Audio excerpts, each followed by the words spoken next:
Chemical reactions of ether पढ़ रहे थे, ठीक है, जिसमें हम लोगों ने वो वाला पार्ट स्टार्ट किया है कि अगर आप ईथर्स में अगर ऑक्सीजन और अगर कार्बन के बीच का बॉन्ड तोड़ते हो तो क्या होगा करके, राइट।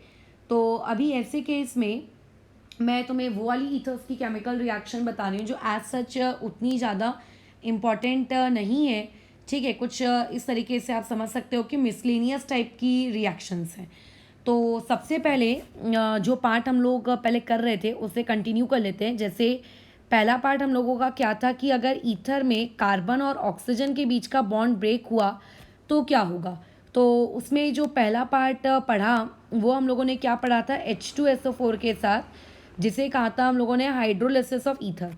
जो उसके बाद नेक्स्ट पार्ट पढ़ा वो एक्चुअल में आपका क्या था, उसकी रिएक्शन HI के साथ।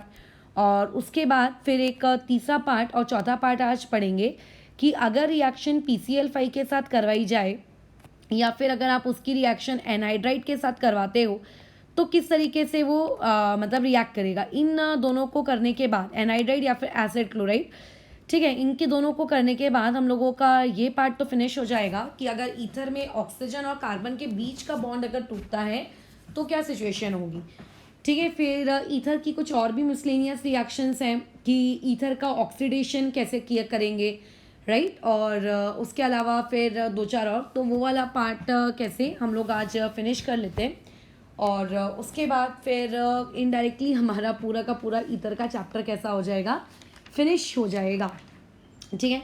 तो देखो अभी यहाँ पर सबसे पहले मान लेते हैं कि आपके पास एक ईथर है, ले लेते हैं C2H5 और उसके बाद OC2H5।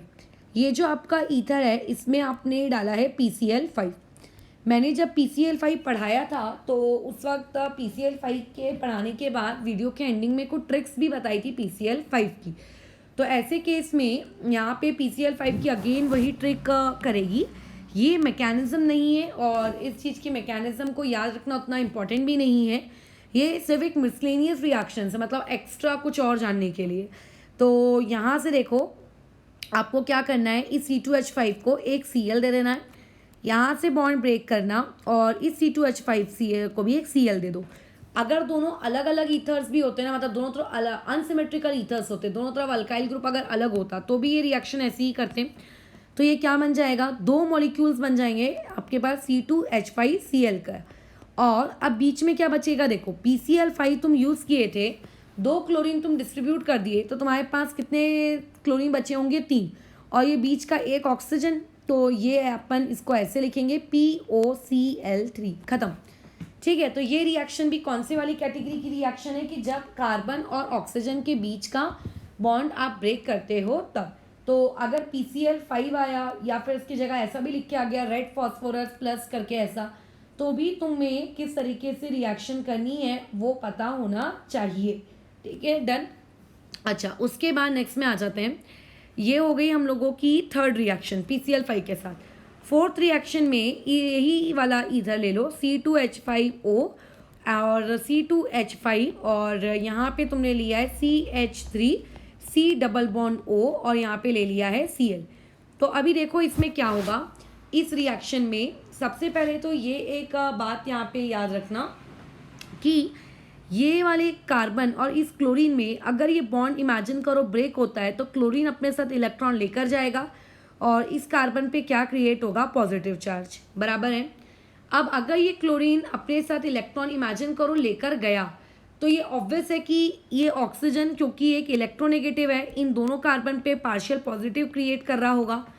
तो अगर ये दोनों अनसिमेट्रिकल होते तो जिसपे ज़्यादा पार्शियल पॉजिटिव होता, ठीक है, जिसपे ज़्यादा पार्शियल पॉजिटिव होता वहाँ पे क्या करता, ये आप लोगों का जाके अटैक करता। तो अभी क्योंकि दोनों सेम ही है तो लेट्स से ये वाला जो Cl है इस C2H5 के साथ कंबाइन हो गया।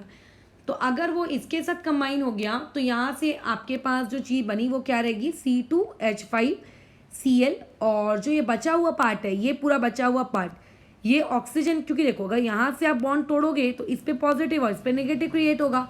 इस पूरे बचे हुए पार्ट को हम कंबाइन कर देंगे इस बचे हुए पार्ट के साथ, ये इनका कॉम्बिनेशन। तो यहाँ से क्या क्रिएट हो जाएगा, CH3 C double bond O और O से कनेक्टेड है एक और O और O के बाद यहाँ पे आ गया C2H5 यानी कि ईस्टर यहाँ से क्रिएट हुआ है। बराबर, ठीक है। किस तरीके से वाला काम करना है, क्लियर है ये वाली चीज़? ओके। तो अभी सेम यही काम अगर तुम्हारे पास एसिड एनहाइड्राइड होता, ठीक है, एनहाइड्राइड्स होते तो एनहाइड्राइड के साथ भी यही सेम तरीका हम लोग फॉलो करते हैं। लेट से ये वाला पार्ट है CH3 C double bond O और बीच में एक और O और C डबल बॉन्ड O और यहाँ पे CH3, कोई भी ग्रुप हो सकता है। तो यहाँ से बॉन्ड ब्रेक करो, ये वाला जो पार्ट होगा इसको इस पार्ट के साथ ऐसे कंबाइन करवा दो, ये वाला हिस्सा ये ऐसे, ठीक है। तो अगर ये वाला पार्ट ऐसे कंबाइन हो गया, एक मिनट 2 मिनट रुकना, यहाँ से नहीं, ये यहाँ से इसको ऐसा ब्रेक कर दो।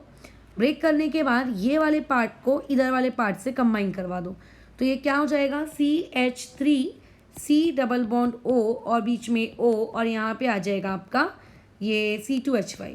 अब देखो जो बचा हुआ पार्ट है यानी कि ये C double bond O CH3 है ना, और इस तरफ से क्या बचा है O C2H5, ये देखो O C2H5 दोनों सेम क्रिएट हुए।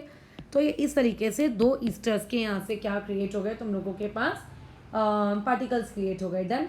कैसे काम करना है, तो ये बस छोटी मोटी रिएक्शन थी जो बस पता हो तो वो भी काफ़ी है, ठीक है। नहीं याद है उतना तो भी कोई ज़्यादा खास तुम्हारा जाएगा नहीं। अच्छा, अब इसके अलावा क्या ईथर्स ऑक्सीडेशन रिएक्शन शो करते हैं क्या? तो देखो वैसे तो ईथर्स ऑक्सीडेशन रिएक्शन को लेकर इनर्ट होंगे, ठीक है, लेकिन अगर आप ईथर्स को लॉन्ग टाइम तक एयर और लाइट में अगर एक्सपोज करके रखते हो तो ईथर्स ऑक्सीडाइज हो सकते हैं।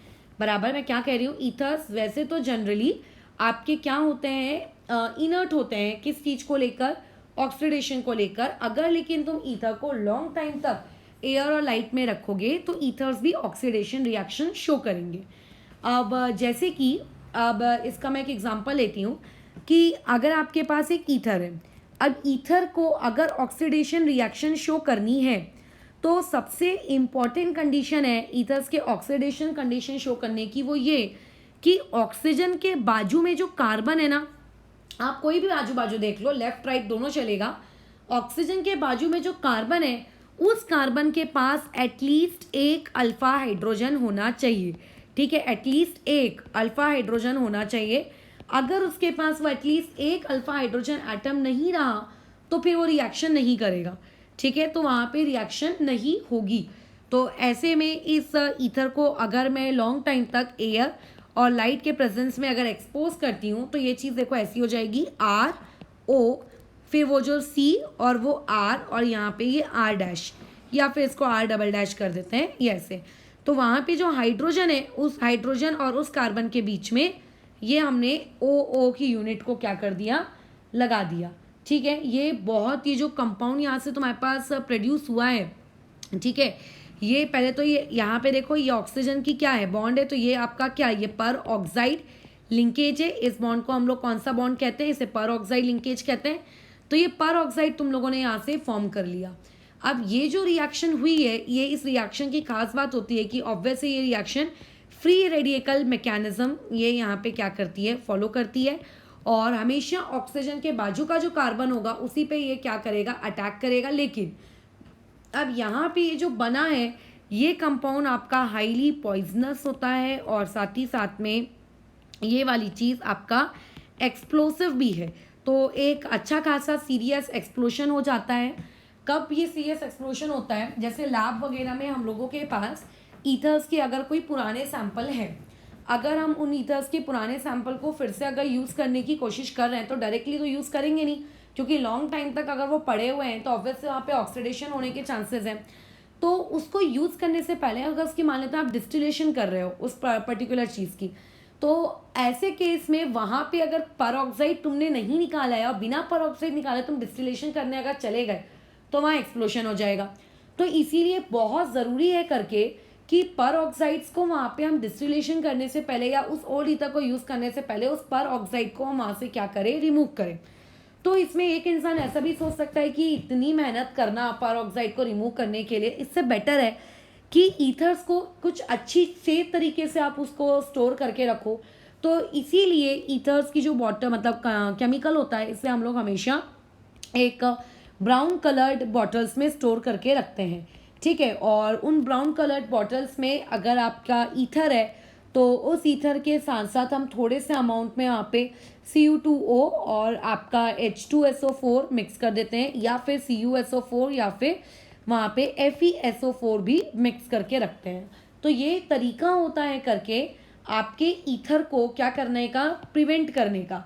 यहाँ पे जो Cu2O आपने यूज़ किया है, ठीक है, ये Cu2O उस पर्टिकुलर रिएक्शन में एक नेगेटिव कैटलिस्ट के जैसे रिएक्ट करता है। जैसे हम लोग कैसा जाने हैं कि कैटलिस्ट वो होते हैं जो रिएक्शन की स्पीड, मतलब रिएक्शन को स्पीड अप कर देते हैं एक्टिवेशन एनर्जी को कम करके।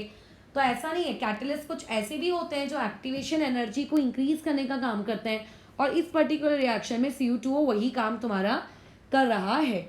और उसके बाद अगर तुम यहाँ पर ये सब यूज़ करते हो करके FeSO4, ठीक है, तो ये सब क्या करते हैं, वापस से उस ईथर का जो हाइड्रोजन पर ऑक्साइड मतलब उसमें पे जो लगा दिए हो, ठीक है, वो वाली चीज़ उसको रिमूव करने के काम आता है करके, ठीक है। अच्छा, अब इसमें एक बहुत ही इम्पॉर्टेंट सा टेस्ट है। इस टेस्ट को तुम्हें याद रखना है कि इमेजिन करो आपके पास एक ईथर पर ऑक्साइड ऑलरेडी तुम्हारे पास तैयार हुआ पड़ा हुआ है, ठीक है। इस ईथर पर ऑक्साइड में अगर मैंने सल्फ्यूरिक एसिड डाला तो वो सल्फ्यूरिक एसिड उसको ईथर अलग कर देगा और उसके अंदर का H2O2 अलग कर देगा। और अगर फिर उसके बाद हम इसमें स्टार्च डालते हैं, ठीक है, Ki के साथ, तो आपको वहाँ पे ब्लू कलर देखने को मिलेगा। तो अगर आपको ब्लू कलर देखने को मिल गया तो ये चीज़ इंडिकेट करती है, ब्लू कलर किसकी वजह से आया, ईथर की वजह से नहीं आया है, H2O2 की वजह से आया है। तो ये ब्लू कलर ये कंफर्म करेगा कि इस रिएक्शन में H2O2 है। और अगर यहाँ पे H2O2 है तो इसका मतलब ज़रूर आपके स्टार्टिंग के सबस्ट्रेट में भी परऑक्साइड रहा होगा। तो कभी भी डिस्टिलेशन अगर ईथर की करनी है तो सबसे पहले ये चेक कर लेना चाहिए कि क्या उसमें कोई परऑक्साइड तो मौजूद नहीं है। तो परऑक्साइड मौजूद है, इस चीज़ को कैसे टेस्ट करेंगे, इस तरीके से H2SO4 की जगह पे यहाँ पे हम लोग एक और चीज़ यूज़ कर सकते हैं, वो है FeSO4।